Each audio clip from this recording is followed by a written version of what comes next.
What I wanted to talk about today, what I'm wearing here, is a sari that is a bit tattered, put together with lots of pieces.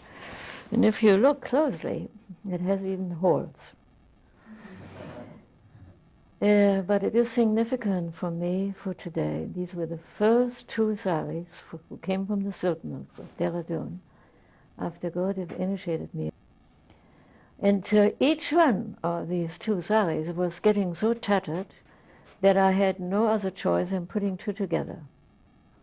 And particularly the bottom from walking around was getting particularly worn. And so I have here a big seam. And that is also quite significant. The two saris to me present what was originally Sylvia Hellman, and it became Swami Radha, devotee of Gurudev. And that the bottom of these saris became frayed was because I had many, many experiences to digest, things that I never thought would happen. Having come already from war-torn Germany and gone as a small child through the first war and then through the second, and through Hitler time and Gestapo time, I thought entering the spiritual path would now be all peace and harmony. Little did I know that my little spiritual boat was pretty heavy rocked on the ocean of destiny. But the major thing I began to understand, and even just meeting Sivananda, or I should say, I met him in meditation, which most of you already know, and that I knew there was something else. And we have to open up ourselves to that something else. Otherwise, the old nature takes over again. You have to balance your human nature and your spiritual nature. And I have found in Swami Sivananda, having met many other people, every time I met somebody, I could see that Gurudev had something that was different and that was particularly appealing to me. He didn't perform any miracles. He wasn't theatrical. He was pretty much his own person, and he had strengths of character. You can meditate 8 hours.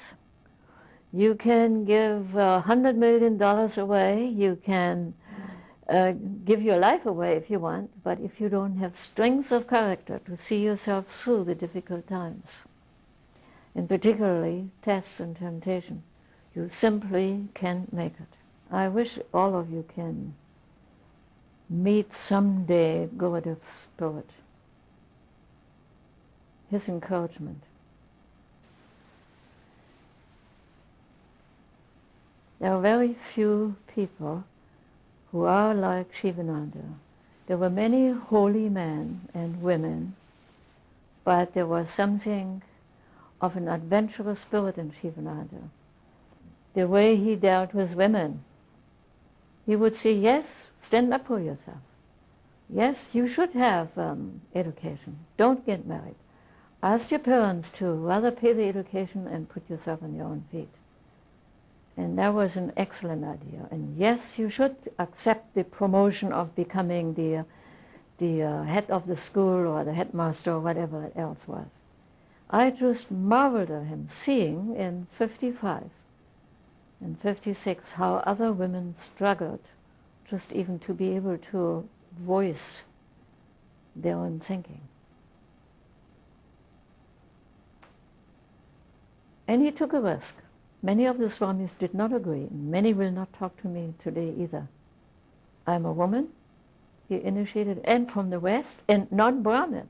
3 things are just too much for some of them. When I meet them and I say, well, what do you mean overcoming Maya? And they talk about the absolute and the oneness. I said, there's no oneness. Because all you people telling me that you're so marvelous Brahmins, where's your oneness? There's no oneness. you're much more concerned, than any of the old European aristocrats. So it's just as bad. Oneness has no limitations. You can be a little woman, a tall woman, a little man, a big man, poor man, a rich man. All that doesn't really matter. The oneness with the divine is, if you can join that in yourself, then that's the first step. And then that complete surrender to the divine.